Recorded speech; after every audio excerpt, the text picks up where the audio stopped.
Hello everyone, I'm Chris Wynn. Welcome to the ROKER RAPPORT podcast in association with the Sunderland Community Soup Kitchen, where after our disappointing and frustrating draw at Shrewsbury in midweek, we prepare for Sunderland's second successive game on the road at Cambridge United this weekend. And to help us bring us up to speed with all the latest at the Abbey Stadium, we're very pleased to have the company of the matchday summariser for Cambridge United on BBC Radio Cambridgeshire, which is Doug Shulman. Hello Doug. Good evening Chris, nice to be here with you. Yeah, welcome to the ROKER RAPPORT podcast. How are you keeping? Yeah, not so bad. Been a long day and obviously an exciting night at the Abbey last night, as it always is. So yeah, feeling a bit jaded around the edges after having to travel 2.5 hours to work from 6 o'clock this morning. So yeah, if it goes a bit quiet this end, you know, I may have nodded off. Yeah, there'll be a few sore heads, I think, from Sunderland fans because I just yeah, we are recording the day after the midweek fixtures, so. We can talk about that and catch up on that in a bit. But just before we get into the kind of specifics on the two sides, just a bit about you, Doug, to start with. I mean, are you a fan of Cambridge or do you just have the privilege on reporting on the club? And how long have you covered the U's? Well, my U's story really begins back in 1981. I went to my first U's game, and it's not very often you can say this actually, because the first time I ever watched the U's play, they won 10-0. And for a first game, that's not bad. So I was always going to go back. It was admittedly a pre-season friendly against a local side called the Haverhill Rovers. And as I said, my dad took me along. I was actually a bit of a late starter in terms of following football. So I was 14 at that point. So say a bit late to the game, but I've been going relatively avidly since then, really, to be honest. And there was a few years around the time I left school where I didn't go as much. But really since the late 80s, I've been home and away on a regular basis and started writing for the Matchday programme in the early 90s, and one of my very good friends ended up picking up a job at BBC Radio Cambridgeshire. He was also the programme editor at that time, which is where the link comes from, really, as well as standing on the terraces with him. And yeah, and I guess around 2008, he was having worked as the BBC's live matchday commentator for the U's for the BBC for some years. He said, "I need a summariser for this afternoon." I think I was in the pub at the time one Friday evening, and I think that the game the following day was away at Halifax. So after a couple of beers, I had a bit of Dutch courage and said, yeah, go on, I'll do that. And haven't really looked back since. And I got the gig on a permanent basis back in 2011. And yeah, within a couple of years, the U's had got promoted and it's been all uphill really from there on since. So, you know, I've been with the BBC for a good number of years. And I guess over time, you still have that passion and still want the side to do very well, but you obviously have a job to do at the same time. So you have to have that kind of that measured view, shall we say, and that's difficult sometimes. Yeah, brilliant. Well, I wasn't sure kind of if you obviously went back, but you saw, because I'm always fascinated with when it comes to Cambridge about the John Beck years. You know, watering the corners and kicking the ball into the corners. I mean, because you hear all these stories about John Beck being there. I mean, was it as bad as the stories make out, or has it all been kind of embellished over the years? I think that some of the stories were fabricated, but yeah, very much some of the stories in essence were true about putting cold tea in the dressing rooms and having the grass longer in the corners so the balls could be knocked over the top and they would hold up in the corners for the wingers running onto them. So a lot of that was true, and really what John Beck did, I mean, he was ahead of his time in many respects, really, Chris, in terms of the way that he studied, you know, the tactical side of the game. He studied the dietary side of games, and he did everything he could using all the statistics that he had. And I think he was one of the first managers in the Football League to use a statistician for the benefit of making sure that they had the edge and, you know, had those fine margins to win a game. So yeah, a lot of what was read about was true, but I say some of it exaggerated a little bit. But what you can't deny, under John Beck, they were an extremely successful side. And I think, talking about statistics, I think the stat was that they'd beaten 75% of the sides in the 4 top divisions by the time he departed the club. Well, obviously he had 2 spells at the club, but by the time he departed in, I think it was 1993, they'd beaten a lot of sides and obviously had, a good few promotions in that time as well and a lot of success in the cup competition. So to be a Hughes fan around that time was unbelievable, and I'm not entirely sure we'll ever see those times come back again. You never know. You never know in football. You can never say no. But they were incredible times, just sweeping all before them. Yeah. Well, one thing's for sure, I don't think we'll see another like John Beck, to be honest. But some might say, let's hope so. Yeah, it was interesting. We were lucky enough to do a podcast with Jody Craddock. And excellent. We went all the way back to his Cambridge years, and I asked him, because I think he came in, I think it was a year or two just after John Beck left the club, but he said there was a few players still around, and they talked about the amount of running they did on a weekly basis. So I think he was glad to just miss out. But I could probably talk to you about kind of 20, 30 years ago all night, but I'll try and come back to the kind of the modern day. I was going to say, I mean, looking at Cambridge, recent years, they had 7 seasons in League Two before they got promoted to League One last year. And when I was looking, that the highest final position in the 6 years, since return to the Football League, when they returned to League Two, it finished 9th. That was the highest place. So, I mean, was it a bit of a miracle that Mark Bonner pulled off last season by finishing 2nd and getting promoted in his first full season? I mean, it was remarkable as a standalone season in that Mark had come in on an interim basis the season before, and to pull off what he did last season in his first full season as a manager. I mean, he'd actually been appointed towards the end of his interim period in charge the season before. The season was curtailed, so I think he had to wait. I think it was just over 6 months he had to wait after being appointed as the permanent manager to take charge of his first game. So it was remarkable, really, that he had to, that he had to wait that long to take charge of his first game. But it certainly gave him a lot of time to plan for that first game, let's put it that way. But yeah, last season was remarkable, and sometimes you go through various managers at whatever club you support, and for the U's we had people like Sean Derry in charge, Richard Money, who had taken United thankfully out of the conference and back up to the Football League, and they tried a mix of up and coming managers that had been with other clubs at youth team level or as an assistant manager. It was really a case of United going through a number of managers. Really, I think I just included Sean Derry in on that as a name manager, and Colin Calderwood as well. And nothing really had worked, and it was of huge frustration to the fans and to everyone really at the club. So for them to achieve the success that they did last season with someone really that had been on their doorstep for many, many, many years. I mean, Mark's been at the club since, well, not long after he left school, and he's worked his way up through the ranks and starting at the in the club community schemes and working his way up through the youth system, managing the academy, and then becoming a first team coach, and then obviously getting his chances as interim manager. And he's taken to it like a duck to water, to be honest. Yeah, and I was funny because I was reading about all of that, how he came to the club, and he's had all of these different roles at the club, through the academy. Like you said, even kind of beyond that, working on the periphery of the academy. But, and then coming up to the first team under Sean Derry. I mean, because he'd been at the club for so long, was it kind of someone that the fans could get behind quite easily? Yeah, it was very easy. And he's a character that, as I said previously, he's worked in the academy, and the academy was very, very successful at United. They produced a good conveyor belt of young players that, went on to bigger things or developed at United and managed to bridge that gap between youth team and the first team, and that's always very, very difficult at any club. And he'd got the club grade 3 status, I think it is, in the elite performance plan, so they get funding from the Premier League, and he was right behind that and steered the club through a lot of that. So he was an individual that was well respected within the club, really from day one. And he's a big United fan. He was a season ticket holder as a young lad, so it's a fit that is kind of a match made in heaven, shall we say. Yeah, it's always good when they're a fan of the club. But as you said, I mean, you already mentioned a couple of more higher profile names. I mean, we've mentioned Sean Berry, Colin Calderwood. I mean, they struggled to get it right at Cambridge before Mark Bonner. I mean, how did Mark Bonner go about turning things around? Because it happened so quickly compared to, those managers struggling were immediately before him. So what did he get right kind of from the off? Well, it was pretty remarkable, actually. It's pretty simple in that he kept it simple.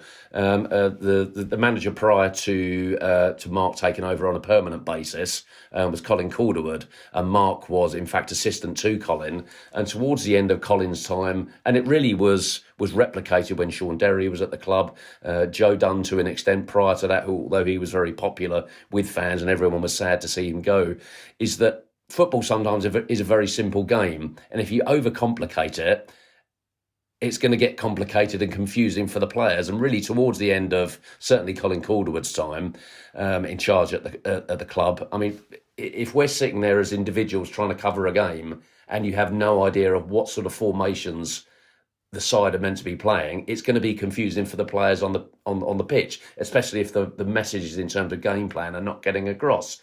What Mark did when he took over on an interim basis and he won his first 4 games in charge was he played a flat 4-4-2, kept it simple. Everyone knew their jobs.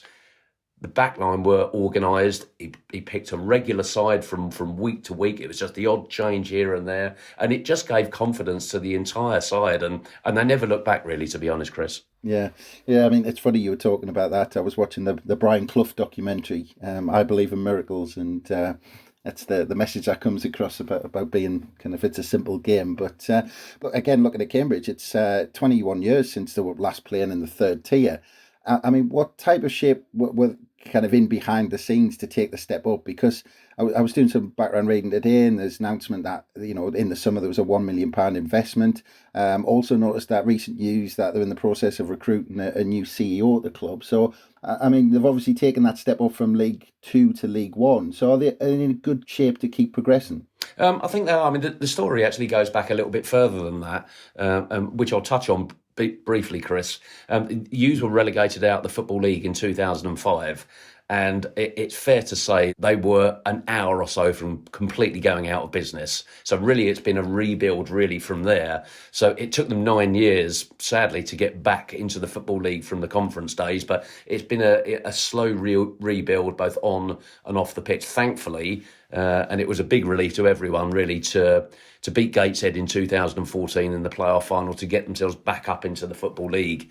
And it was a mix that day, really, of celebration and just sheer relief, because the conference is financially and in terms of your club profile a bit of a black hole, and that's no disrespect to the league itself, but the Football League is where you want to be, regardless of whether it's Premier, League 1, League 2 or the Championship. You want to be amongst that elite 92. So for United to get back up there was a massive relief and one of the greatest days in their history, really. And in terms of their progression since then, I don't think anyone really expected it to take 6 or 7 years for them to get back up into League 1. And as you say earlier, it's been 20 years or so since that happened. So financially, they've had to get themselves into a decent shape.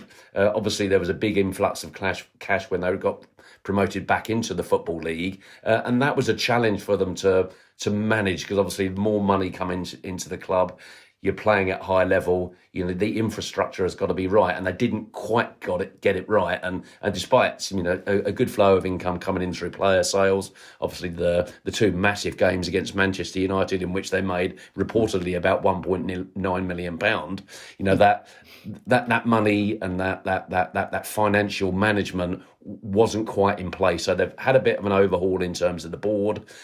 Paul Barry, that is now the chairman and the main benefactor, along with 2 other shareholders at the club, has injected a lot of cash there on a much better financial footing. And you mentioned the CEO, Ian Mather, who came from a large professional firm of lawyers, had no real football background, but came on board at United, got them in shipshape fashion on a day-to-day basis, got the financial management right, and really for the last 2 or 3, perhaps 4 years, it's been so much better at the club, and they're well placed to perhaps progress a little bit further. I think if you can get your infrastructure right, both off the pitch and on the pitch, the two work very well in tandem.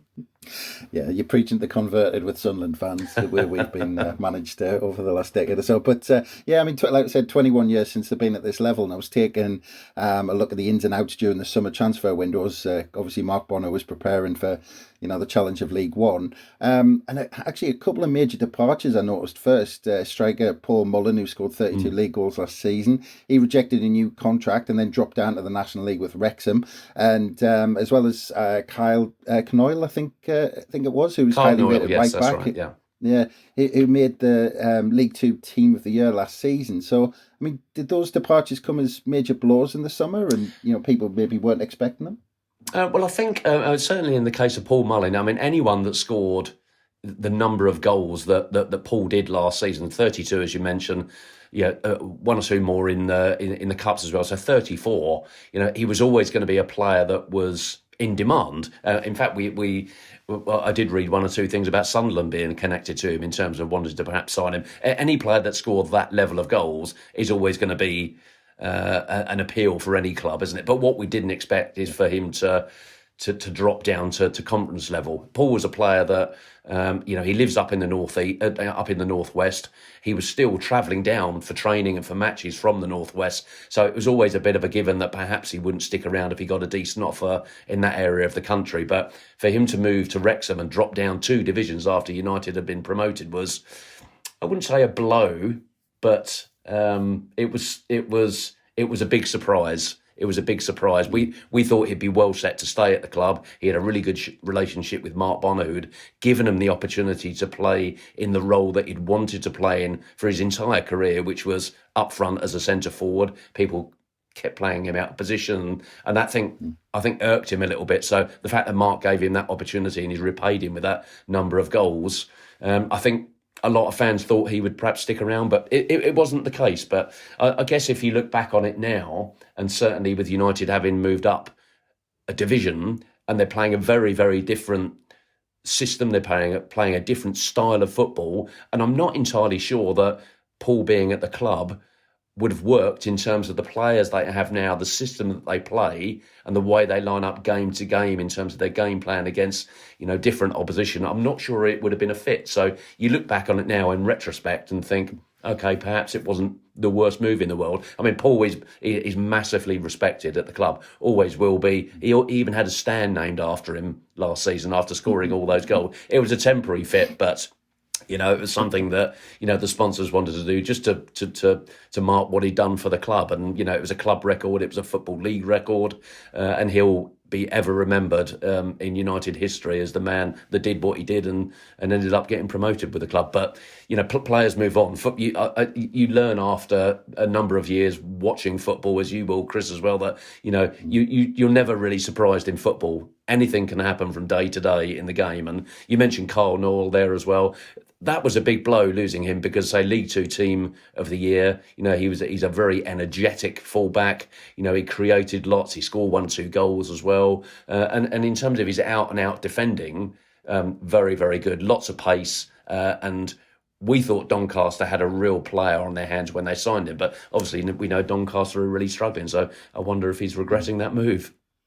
Yeah, maybe. And I mean, but it's always about, those players leave, but it's always about the players you bring in. And I was taking a look at those, and I was noticed, obviously, the first thing I kind of sprung out was there was a kind of a few young players like Jack Lancaster from Ipswich. He was 21, Charlotte Tracy from Spurs, and Sam Smith from Reading. They're both 23. I mean, those young players, is that something Mark Bonner has done since he took over in terms of being able to give the young players opportunity and bring those younger players in? Yes, I mean, obviously coming from a background of having worked through the academy at the club, and spending so much time and investing so much time in nurturing young talent, I think it was obvious really that when he became permanent manager, he was going to look for that kind of player, the kind of player that is ingrained in the club in terms of, coming up through the youth system, has worked really hard to bridge that gap between youth football and first team football. And a lot of the players that he's brought in people like, as you say, Sam Smith, Shiloh Tracy, not quite made it at their respective clubs. So for Shiloh Tracy, that would be Spurs. And he snapped them up, knowing that they've got that core talent. Shiloh Tracy was actually on loan for a short spell last season at the club and played a part in promotion.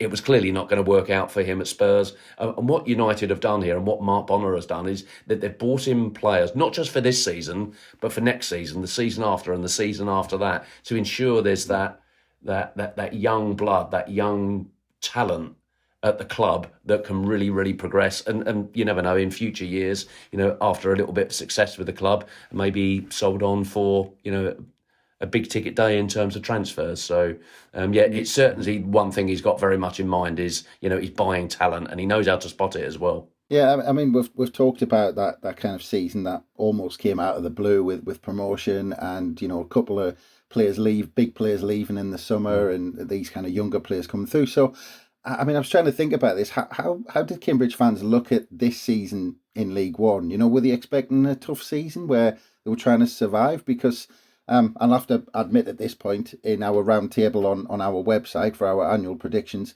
there were 7 of us, and as a collective, we all had Cambridge finishing bottom.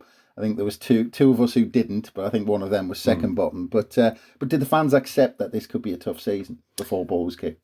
I think most fans knew it was going to be a challenge, but I mean a challenge in the right way, not, we're going to get relegated first time and be back in League Two and it take another 7 years to get back. A challenge in terms of a step up to another grade of football. That was going to be the challenge, really. And it was interesting, you saying about, getting together as a group and looking at the sides in League One, who was going to struggle, who perhaps was going to be at the right end of the table, who was going to have a fair to middling season. And I listened to, as we all do, probably a good half a dozen to 10 podcasts where people are predicting who's going to do what. And really, for the U's, their team talk, every game was written before the season had even started, because United, along with Morecambe and Cheltenham, all predicted to go down by most people, and Mark Bonner's just pinned that up on the dressing room wall and said, "Well, there we go. There's your motivation." So it was a season that we knew was going to be a challenge for the U's, but they've really taken the ball by the horns, and we and I think everyone knew that there was going to be a few bumps in the road, and that's always going to happen when you step up a league, and there has been some harsh lessons. The game at home to Lincoln where they got hammered 5-1, the game last Saturday or the Saturday before at MK Dons when they were swept aside, really. But they pulled off some really good results as well, and I think they've held their own. I think they will continue to hold their own, and it's nice to just kind of buck the trend a bit of not just being labelled as a club that are small in status, so we're going to struggle at the wrong end of the table. So yeah, it's funny. I was taking a look at the season so far, and it's been kind of a story of peaks and troughs, a kind of mini run so far. I mean, the season started off, quite well, 3 wins and only 2 defeats in the first 7, but then the wins dried up, and then there was 7 without a win before a couple of victories in succession. Then the last 3 have been tough, with defeats to MK Dons and Rotherham away, but an impressive 2-2 draw at Wigan in midweek. So Cambridge is sitting 15th, 7 points above the drop, 9 away from the playoffs. Seems to me like, just looking from the outside, and especially what we predicted, pretty solid start to the season, but kind of what's your assessment of the season so far? I've really enjoyed actually watching them progress throughout the season and make that step up. To be honest, from day one, I knew they wouldn't struggle. I knew they wouldn't be sat in the bottom 4 for the entire season. They're too good for that. They've got too much nous, and Mark Bonner is too astute a manager to not recognise the challenges that are ahead of him. But the season, today, I mean, if you look at some of the clubs at League One level, I mean, it's an interesting league, isn't it, Chris, really, when you've got clubs like yourselves, Sunderland, you've got MK Dons up there, Rotherham, who were in the Championship last year, Sheffield Wednesday, you've got Ipswich, and then the other end of the scale where you've got clubs like United, clubs like Morecambe, clubs like Accrington, although they've been an established League One club for some years now, and the distance in terms of status between one end of the spectrum and the other is absolutely huge. But I think United have kind of embraced that this season, and all they look at is the fact that you go out on a match day, and at the end of the day, regardless of club history, fan base, the badge, the status, it's still 11v11. And I think that's what's been ingrained in them. And for them to step up a level and take points off of Portsmouth, Ipswich, Sheffield Wednesday, Oxford, and away at Plymouth in a really good 1-1 draw. And if you look at the form that Plymouth had, aside of last night, of course they lost at home to Wycombe, didn't they? That 1-1 draw against a side that have pretty much dominated this season in League One was a result that they'll look back on and think that was a more than decent point. There's a lot of clubs that will go there and lose this season and have, in fact, done so far. So to pick up points against those sides is excellent, but there are still lessons to be learned. We talked about the MK Dons game a couple of weeks back, where they, and have done all season, have a habit of conceding early goals in a game. They keep falling behind in games, so that's been a real handicap for them this season. But they're a resilient side that they never know when they're beaten, and they do pull off surprise results as well. So. Yeah, and obviously, 19 games in, I mean, you've just said there that you're enjoying watching the progression. So, I mean, what's the feeling at the moment within the club and maybe with the fans as well? But are they, because I mentioned that kind of points difference to the playoffs and points difference to the drop, it's not too much in it. I mean, are they still looking over their shoulder with a bit of fear they might get dragged back into it, or have they got a few eyes thinking, we might have a sniff of the playoffs this season? Well, I would say that particular outlook has changed a little bit after last night to an extent, because, they were with 5 minutes to go against Wigan, who, again, up there with one of the top sides in League One in terms of who you would expect to be at the top end of the table come the end of the season.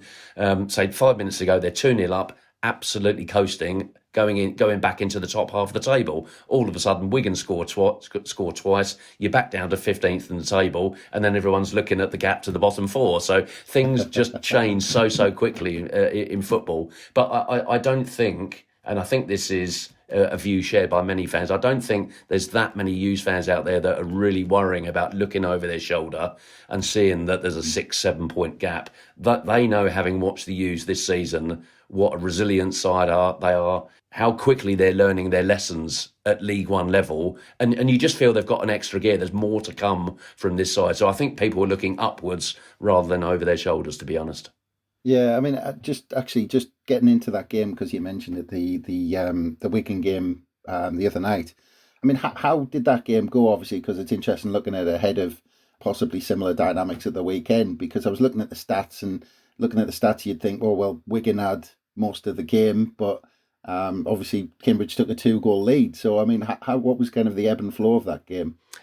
Pretty much as expected. I mean, it was similar in some ways to the game last Saturday at Rotherham, who I have to say are probably the best side I've seen this season. Rotherham, very athletic, very energetic, up and at 'em from the first whistle. And I think that's certainly what Mark Bonner and his side are learning this season, in that, with sides of that ilk, have a big budget, they've got a squad full of internationals, they've got a squad full of players that, have played at the highest level, and you can't go out and dominate a game otherwise, or try and dominate a game, otherwise you're going to get beaten 5 or 6-0 every week. So they have to sit in, and they just have to be dogging them in what they do, and they just soak up pressure and just try to be disciplined, and they try to be organised. And yes, they lost 3-1 at Rotherham last Saturday, but certainly for a good hour of the game, they really had Rotherham on the rack. At 2-0, they pulled it back to 2-1. Great goal from Sam Smith. Great involvement from Wes Hoolahan, who I'm sure we'll talk about in a moment or two, Chris.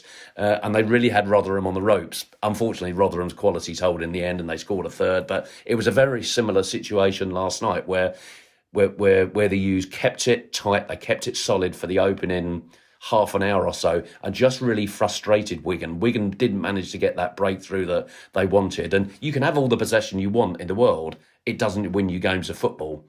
So they managed to get the breakthrough just before half-time through Joe Ironside. And you could see the Wigan heads drop a little bit. And it's always quite telling, really, when you see that in a side. And we've seen it a number of times, because I think there's so much pressure on big clubs like that to come to a club that they envisage as a smaller club, a club that they should perhaps, and a side that they should be beating, and to put in the effort they do and then go in at half-time 1-0 down. They must be scratching their heads thinking, well, where do we go from here? They came out fairly timid, I have to say, in the second half. United got themselves a second goal on I think it was 52 minutes, and they were in complete control. But we were talking about learning lessons, and they switched off a couple of times, in the last 5 minutes, and all of a sudden, what looks like a comfortable win turns into a draw, which feels like a defeat. Yeah, actually, because you mentioned him there, I mean, Wes Hoolahan, 39 years old, and kind of, I think he almost looked like a never present in terms of how many games he played last season. He didn't miss too many games last season. I noticed he missed the game against Wigan the other night, but played against Rotherham. I mean, is he fit for the weekend? Yeah, he'll be fit. The thing with Wes Hoolahan is that, I mean, he's 39 now. Which still seems young compared to, certainly to me anyway. But a fantastic pro. But he doesn't play midweek. He only plays on a Saturday. I think last season, I think there was one midweek game that he played.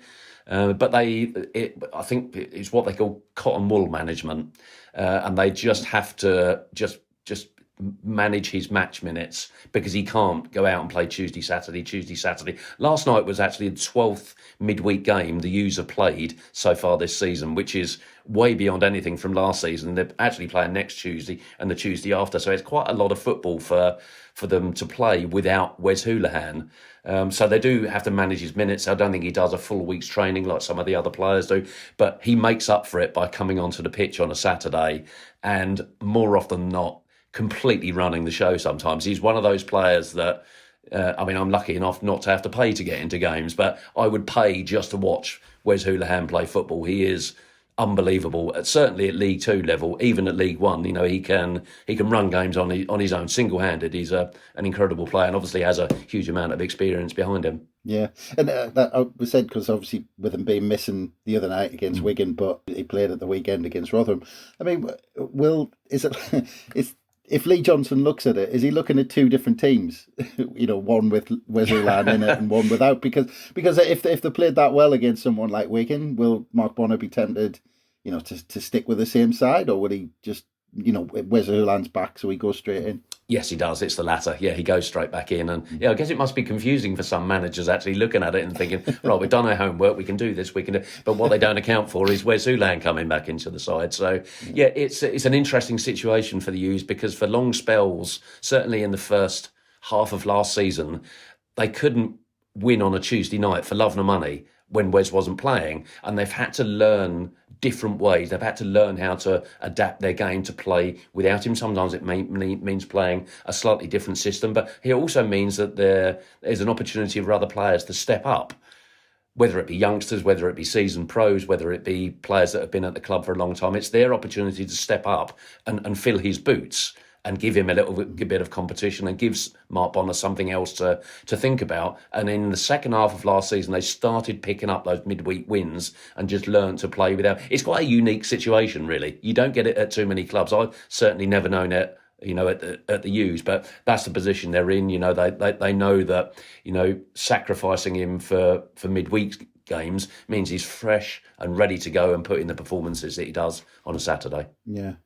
I mean, it shows how many games I'm sure I saw he played like about 40 games last season. So it just shows how many fixtures there is in a season. But you've mentioned kind of style of play and what Mark Bonner likes to do. And I was looking at Cambridge's home form, and it just seems like they're really solid, because it's not spectacular. I mean, they've only got 2 defeats out of the 10, but they've drew half of those games at home. So it's not kind of spectacular, but they're not easy, quite difficult to beat. So I mean, if Lee Johnson looks at those games, will he know exactly how Mark Bonner is going to approach it? Does he kind of set his stall out, or could he change things up? Yeah, I mean, he has 2 different ways of playing. Sometimes Mark Bonner, against the sides that he knows like to come, whether it's at the Abbey or away from home, that like to dominate a game, and he'll pick a slightly more reserved side in terms of knowing that he's got players on the pitch that have the defensive discipline but have the attacking flair to go forward and take the game to an opposition, as and when. And they're patient in their build-up, and they pick and choose their moments, really. So I think, to answer your question, Lee Johnson will know exactly how the U's are going to line up. He knows they're going to play a 4-2-3-1. They can have 2 holding midfielders sat in front of the back 4, and then they'll have 3 players in front of them that have defensive qualities but have pace and can take the game to an opposition and essentially are an outlet. The last thing you want to do is sit with 10 behind the ball and show no ambition at all. He likes to have that balance between defensive solidity and having players like Shiloh Tracy, Wes Hoolahan, James Brophy on the pitch that can attack and pick little holes in the opposition backline. But I say they have to be careful about how they approach those games in picking and choosing their moments. Because as I said before, if you went gung-ho, you'd end up losing every game 5 or 6-0 in this division. So Lee Johnson would have done his homework. He knows roughly how United will line up in terms of a 4-2-3-1 against sides this season where he knows that perhaps there isn't the attacking flair that there is in some sides in the division. He will go with a 4-4-2, but I don't think he'll do that on Saturday. Yeah, no, I was looking obviously in that Joe Ironside's got 8 goals so far this season, and he got one in midweek against Wigan. I mean, is that kind of combination with that front three sitting behind Ironside, is that the obvious thing that Lee Johnson's going to be looking at? You know, that kind of maybe the Wes Hoolahan Ironside and whoever's wide of Hoolahan, is that kind of the combination we're going to be looking at? Yes, yeah, that's what you see. I mean, Joe has been an absolute star this season. In obviously last year, going back to the promotion season, Paul Mullin being there, Joe was almost a player that was in the shadows a little bit. I mean, he got 14 goals himself, provided I think 8 or 9 assists as well. But when you're playing alongside a fella that's got 34. You're never going to be the man that's spoken about. He's always going to be the man that scores all the goals. So although Joe got 14 and put in an amazing performance week in, week out, you know, he's now become the main man, you know, and stepping up a level to League One. You know, he scored his 8th last night. Sam Smith, that plays just behind him, in that 3, who is a striker, but they've adapted his role this season. So he plays in that attacking 3 behind Joe Ironside. He's got 8 himself this season. In fact, 4 in the last 5. So he's a player that really needs to be watched. Wes Hoolahan, we've talked about, he'll play in the middle of those 3. And then you've got the pick of either James Brophy or Shiloh Tracy as the other man in that 3. Shiloh Tracy, you know, he's just coming back from a few weeks out injured. So whether he plays or not, we're not entirely sure, but they'll pick 3 players that have got a bit of creative flair and a little bit of pace as well, so that you make sure that Joe up top isn't too isolated. Yeah, it'd be interesting out wide, especially with, you know, a bit of pace out wide with the likes of Smith or Brophy or somebody, because we've got square pegs and round holes at fullbacks at the minute, so it'll be an interesting combination. But yeah, I mean, again, I was looking back at when we last met, and there was a 7-0 victory in the League Cup for us back in 2002, which was Peter Reid's last win as Sunderland manager. So I'd take that result again. But I was going back to the last league game at the Abbey Stadium, and we have to go back to September 1992 when John Beck's Cambridge United beat Malcolm Crosby's Sunderland in Barclays League Division 1, which is the championship in new money. Goals from Lee Philpott, Phil Chappell, David Rush got one back for us. So it's almost 30 years since we met in the league. Are Cambridge fans looking forward to this one, and is it a sign of the progress the club is making that we've had this fixture again after almost 30 years? Yeah, it's incredible. I was looking at exactly the same stats a little earlier today, and 29, close to 30 years since the two sides met in the Football League. I was hoping we were going to brush past the League Cup game back in October 2002. But yeah, it's been a long time, and it's a measure really of how long United have been away from this standard of football, and that's one of the enjoyable things I think this season is that, you know, for many Hughes fans, it's the first time they've seen these kind of fixtures. But that's why you get promoted. You get promoted so you have a higher level of football. It's better entertainment for the fans, you know, and you get the bigger days out like Sunderland and the bigger days out like Wigan and Ipswich and Portsmouth. That's why you're in football, really, and it's the reward you get for getting promoted, and the fans will really enjoy it. And it's already a sellout for Saturday, of course. Yeah, well, I imagine that would be that would be kind of almost a given for a fixture like this, and like you say with the Ipswiches and all that, I imagine the fans are loving it, especially a season like this when kind of so many big clubs are in League One. I bet it's a fantastic year to jump up to the third tier. Yeah, it is. I mean, it goes back to what we were saying earlier about there being, you know, some very, very big clubs, you know, in this particular division. You've got clubs like United and Cheltenham, you know, Morecambe just come up, and for certainly for Morecambe, it's the first time they've been in this division. So for for United to be back in this league and be preparing for and looking forward to these kind of fixtures and selling out, the ground, I think it's the third time this season the ground has completely sold out, is amazing. And it just makes you think, how long they have actually been away. You mentioned the 20 years in terms of championship football, even longer than that. But it would be good to welcome Sunderland back. And let's hope it's a repeat of the last league game. Yeah, well, I'm not going to ask for a prediction on the game, partly because I'm slightly concerned. But with Cambridge's season having the potential, as we talked earlier, to end up at kind of either end of the table almost. I mean, you said you're pretty confident that they've got enough now not to get dragged in. But I thought, just for a quick prediction where you might think Cambridge might end up at the end of the season, do you think they're going to be about where they are now? They're going to kind of have a kind of stabilising season, or do you think they could maybe challenge a bit further up? Yeah, I mean, I think they'll have their good moments and they'll have their not so good moments, and they'll have lots of sort of fair to middling days. And I actually was asked before the season started where I thought United would end up, and I said either 14th or 15th. And after 19 games, they're sat 15th, aren't they? So I think they've got too much nous about them, and the management staff in Mark Bonner, and we mustn't forget Gary Waddock, who's an experienced coach. He's assistant manager alongside Mark Bonner, or assistant head coach. And I think the whole playing staff and those coaching staff have just got too much in them, and they know there's a little bit more in this United side to come to worry about the wrong end of the table. Let's hope that rings true towards the end of the campaign. But I think they'll end up, solidly 14th or 15th, Chris. Good stuff. And you said you were looking at stats for the game, so I assume you're covering it.